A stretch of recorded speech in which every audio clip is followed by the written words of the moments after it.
매일 성경과 함께하는 아름빛 교회 말씀 묵상, 아름빛 바이블 키트 시간입니다.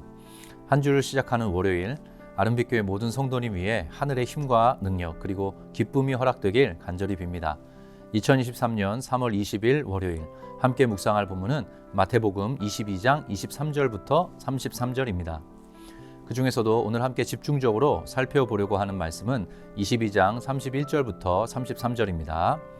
죽은 자의 부활을 논할진대 하나님이 너희에게 말씀하신 바 나는 아브라함의 하나님이요 이삭의 하나님이요 야곱의 하나님이로라 하신 것을 읽어보지 못하였느냐.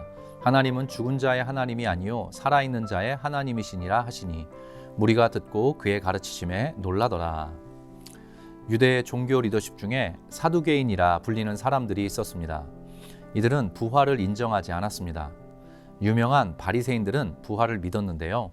이런 점에서 사두개인과 바리새인은 당시 유대교 안에서 앙숙과 같은 관계였습니다. 사두개인들은 성전 사역을 책임지는 제사장 가문이 중심축을 이루는 이들이었고 이미 기득권을 강하게 누리고 있었기 때문에 매우 현세적 신앙관을 가지고 있었습니다. 죽음을 마지막 종착점으로 생각했고 죽음 이후 개인적 구원과 부활은 없다고 여겼습니다. 이들이 부활에 대한 견해에서는 바리새인과 대척점에 서 있었지만 예수의 권위를 인정하고 싶지 않은 마음에서는 바리새인과 입장이 같았습니다. 그래서 오늘 예수님께 부활이 있기는 한 거요? 있다면 이 경우에는 어찌 되는 거요? 라며 힐문을 합니다. 부활이라는 어마어마한 주제에 대해 이들이 꺼내놓는 질문은 매우 우스꽝스럽습니다. 유대인들에게는 계대혼인법 혹은 형사취수법이라는 제도가 있습니다. 신명기 25장에 그 내용이 등장하는데요. 이는 상속자 없이 죽은 형제의 이름이 이스라엘에서 끊어지지 않도록 가족이나 가까운 친족의 형제가 죽은 형제의 아내에게 장가들어 상속자를 낳아 먼저 죽은 형제의 이름을 잊게 하는 그런 제도입니다. 23절부터 사두개인들이 가져온 질문을 읽어보겠습니다. 부활이 없다 하는 사두개인들이 그날 예수께 와서 물어 이르되 선생님이여 모세가 일렀으되 사람이 만일 자식이 없이 죽으면 그 동생이 그 아내에게 장가들어 형을 위하여 상속자를 세울지니라 하였나이다. 우리 중에 7형제가 있었는데 마지가 장가들었다가 죽어 상속자가 없으므로 그 아내를 그 동생에게 물려주고 그 둘째와 셋째로 7째까지 그렇게 하다가 최후에 그 여자도 죽었나이다. 그런즉 그들이 다 그를 취하였으니 부할 때에 7 중에 누구의 아내가 되리이까? 예수님께서 사두개인들의 이 질문에 대해 답을 꺼내놓으십니다. 그들의 무지를 일깨우시고 오해를 불식시키십니다. 요점은 사두개인들이 자신들의 욕심과 욕망에 눈이 멀어서 하나님과 하나님의 진리를 옳게 받아들이지 않고 있었다는 사실입니다. 29절과 30절입니다.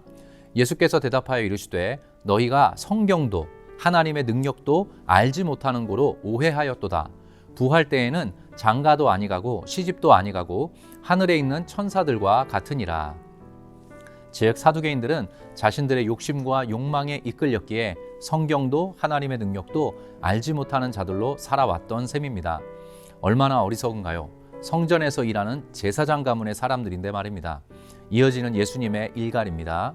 죽은 자의 부활을 논할진대 하나님이 너희에게 말씀하신 바 나는 아브라함의 하나님이요 이삭의 하나님이요 야곱의 하나님이로라 하신 것을 읽어보지 못하였느냐.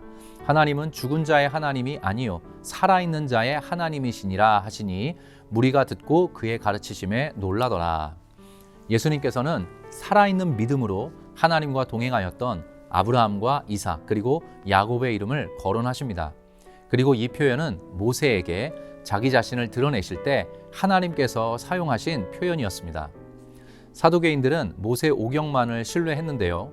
거기에 등장하는 유대인의 으뜸가는 조상 3명을 언급하신 거죠.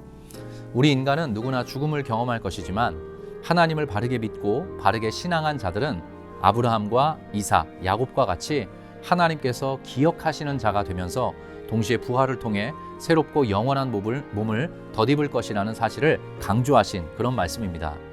오늘도 이번 한 주도 그런 부활의 소망을 가지고 살아있는 믿음으로 순례길을 걸어가시는 모든 성도님 되시기를 축복합니다. 함께 기도하겠습니다. 만일 죽은 자가 다시 살아나는 일이 없으면 그리스도도 다시 살아나신 일이 없었을 터이요 그리스도께서 다시 살아나신 일이 없으면 너희의 믿음도 헛되고 너희가 여전히 죄 가운데 있을 것이요. 또한 그리스도 안에서 잠자는 자도 망하였으리니 만일 그리스도 안에서 우리가 바라는 것이 다만 이 세상의 삶뿐이면 모든 사람 가운데 우리가 더욱 불쌍한 자이리라. 그러나 이제 그리스도께서 죽은 자 가운데서 다시 살아나사 잠자는 자들의 첫 열매가 되셨도다. 하나님 아버지, 은혜와 사랑에 감사드립니다. 부활하신 예수 그리스도로 인하여 부활을 향한 소망을 가지고 걸어가는 하늘 백성, 하나님 자녀가 되었음에 감사합니다. 잠시 스쳐 지나갈 세상에 집중하고 그것을 전부로 알았던 사두개인들의 어리석음을 뒤따르지 않도록 도와주시옵소서. 아브라함과 이삭, 야곱과 같이 항상 살아계시는 전능하신 하나님을 의지하며 하늘 백성으로 올곧게 걸어가도록 도와주시옵소서. 우리 성도님들, 청년들이 살아가는 세상 속에서 부활의 신비를 고백하고 선포하는 일이 참으로 쉽지 않습니다. 그러나 바울의 고백과 같이 우리 모든 성도는 부활의 권능을 사모하며 기대하고 기다리며 살아가는 존재임을 다시 한번 마음에 품습니다. 사망과 죽음, 어두움과 인간의 욕망으로 가득 찬 세상 속에서 빛 되신 예수, 부활이요 생명 되신 예수를 마음에 품고 아름답게 걸어가는 모든 성도님과 청년들 되도록 인도하여 주시옵소서. 그리하여 이 부활 소망을 품고 살아가는 우리 모두가 가장 지혜롭고 복된 선택을 하였음을 우리 모두의 삶을 통해 맛보도록 이끌어 주시옵소서. 오늘도 부활하신 예수 그리스도를 바라보면서 하늘의 생명, 하늘의 기쁨, 하늘의 권세로 충만한 우리 모두가 되도록 붙들어 주시옵소서. 감사드리고 의탁드리며 주 예수 그리스도의 이름으로 기도합니다. 아멘.